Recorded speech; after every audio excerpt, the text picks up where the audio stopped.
अनिलच्या चेहऱ्यावर दिसणारं ते विकृत स्मितहास्य जे तिने सीसीटीव्ही कॅमेऱ्यात पाहिलं ते तिला बरंच काही सांगून गेलं. तिला समजून चुकलं अनिल यावेळी अशा अवस्थेत कुठे गेला होता ते.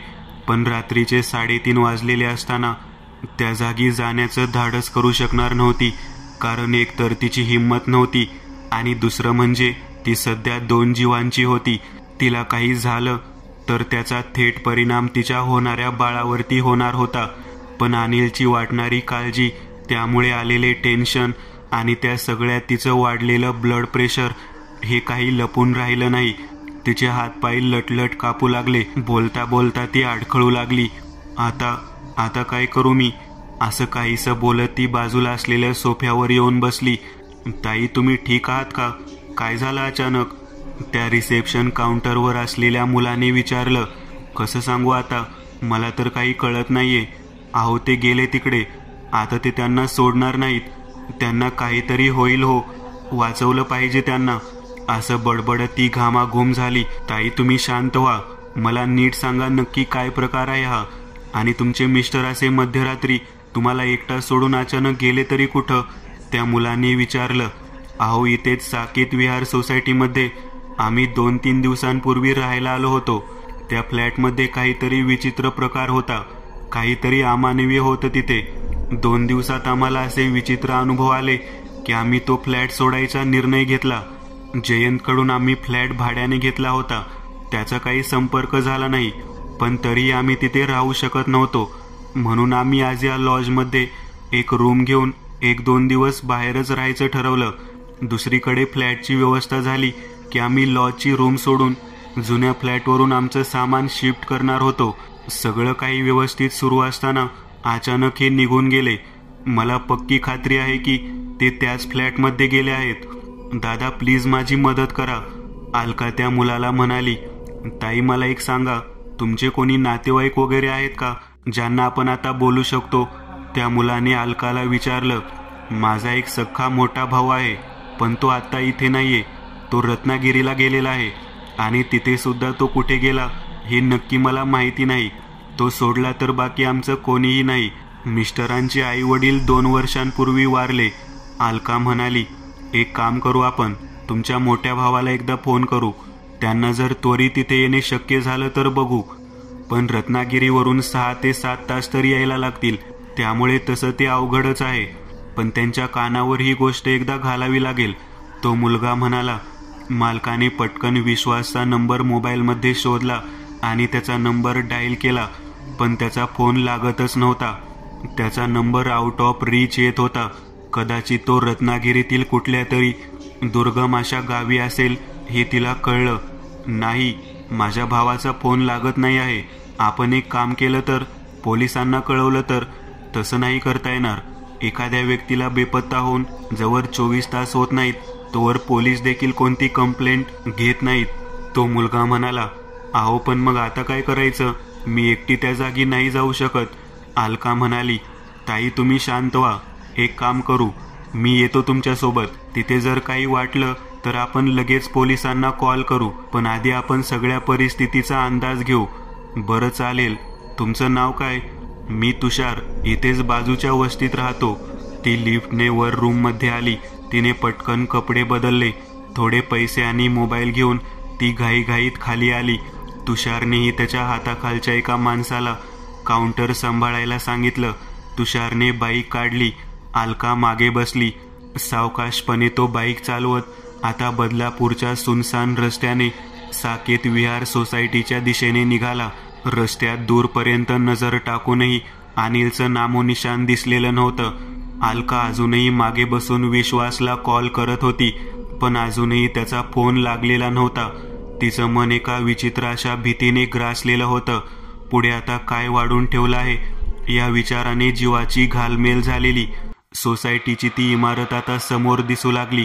त्याने बाईक सोसायटीच्या समोर उभी केली.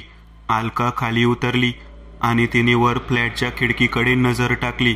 एक मंद अशी लाईट सुरू असल्याचं तिला दिसलं आणि आता तिच्या काळजात धडकी भरली.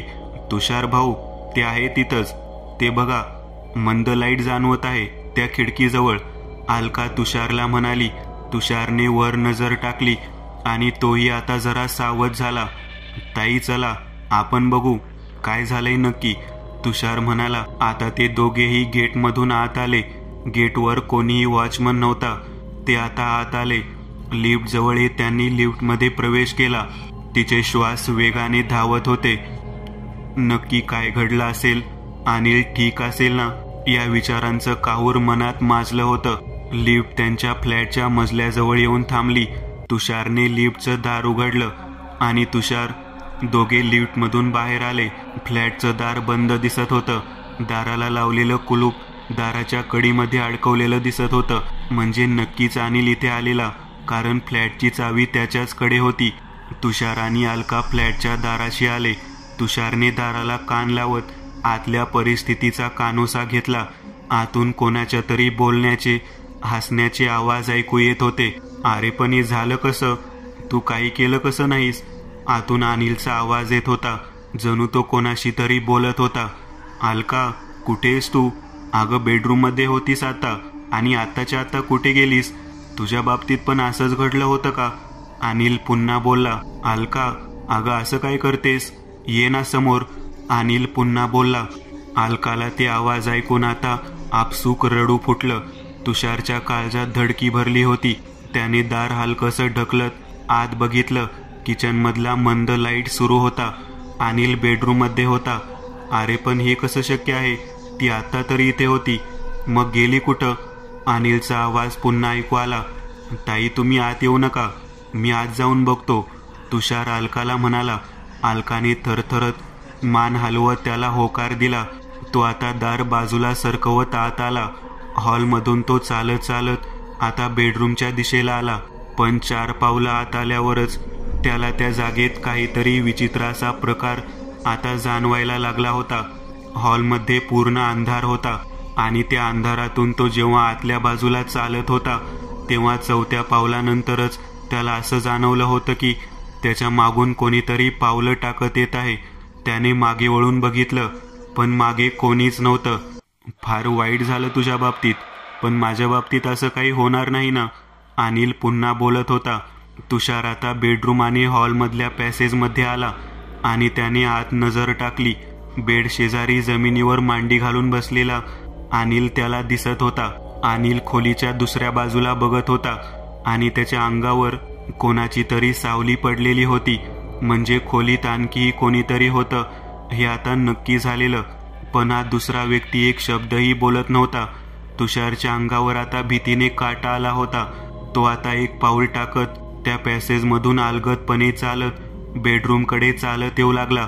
पॅसेजमध्ये अंधार होता, पण पॅसेजमधल्या त्या भिंतीवर त्याला काहीतरी चमकलेलं दिसलं. अगदी एखाद्या बिंदू इतक्या आकाराचं काहीतरी क्षणभरासाठी चमकलं होतं. त्याने दुर्लक्ष करत बेडरूमकडे कूच केली. तो आता बेडरूमच्या दाराच्या चौकटीशी आला आणि अचानक त्याला त्याच्या मागे, अगदी मागे कोणीतरी असल्याचा आभास झाला. त्याने आधी वळून मागे बघितलं, पण मागे अंधार होता. आता त्याने समोर बघितलं. तो खोलीच्या अगदी दारात आलेला. त्याने खोलीत नजर टाकली. त्याचं काळीज हादरलं आणि त्याने नजर अनिलकडे वळवली. परत त्याने खोलीच्या दुसऱ्या बाजूला नजर टाकली. कल्पनेच्या पलीकडलं ते दृश्य होतं. हे काही सेकंदात घडलं. त्याच्या पायाखालची जमीन सरकली. काळजाला हादरा बसला. त्याने पुन्हा अनिलकडे बघितलं. हे नक्की आहे काय? तो पटकन मागे वळाला.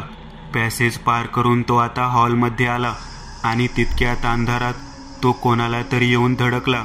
सुरुवातीला त्याला वाटलं की कदाचित अलका घरात आली असावी आणि तो तिलाच धडकला असेल. पण क्षणभरात त्याला लक्षात आलं की ज्याला तो धडकला आहे तो एक तरुण मुलगा आहे, अगदी त्याच्याच एवढा. जमिनीवरून उठत तो मागे सरकला. आता अंधारात समोर कोणीच नव्हतं. पण मग तो धडकला कोणाला होता? तो पटकन आता चाच पडत दाराजवळ आला. दार आणि त्याच्यात 3 पावलांचं अंतर बाकी होतं आणि अचानक त्याच्या खांद्यावर कोणीतरी हात टाकला. त्याने मागे वळून बघितलं. अगदी त्याच क्षणी हॉलमधला झिरोचा बल्ब अचानक सुरू झाला. मंद प्रकाशात त्याला तो व्यक्ती आता पूर्ण दिसला. त्याने त्या व्यक्तीला पूर्ण वरपासून खालपर्यंत बघितलं. तो पूर्णतः शॉक झाला आणि हसायला लागला. झिरोचा तो बल्ब बंद झाला. दाराबाहेर अलका चिंतेत कासावीस झालेली. ती दाराला कान लावूनच होती. तिच्या कानावर तुषारच्या हसण्याचा आवाज आला. तिच्या काळजात घुसता झाला आणि तिने हिम्मत करत दार ढकललं. अंधारात उभा तुषार विकृतपणे हसत होता. अचानक खोलीतला मोठा लाईट सुरू झाला. अचानक बाहेरून काहीतरी धाडकन खाली पडल्याचा आवाज ऐकू येऊन एका कारचा अँटी थेफ्ट सायरन जोरजोरात वाजू लागला. तिच्या काळजात भूकंप झाल्यासारखी ती धावत बाल्कनीच्या दिशेला आली. तिने खाली बघितलं. बिल्डिंगच्या खाली पार्क असलेल्या कारवर एक रक्ताच्या थारोळ्यात पडलेला एक मृतदेह दिसत होता. मृतदेहाचे कपडे तेच होते जे अनिलने रात्री झोपताना घातले होते. ते दृश्य बघून काही वेळातच गर्दी जमली. ती सुन्न होऊन त्या कारच्या तुटलेल्या छताकडे वरून बघत नुसती हसत होती. तिचं हास्य आणि तुषारचं हास्य अगदी एकरूप होऊन गेलेलं.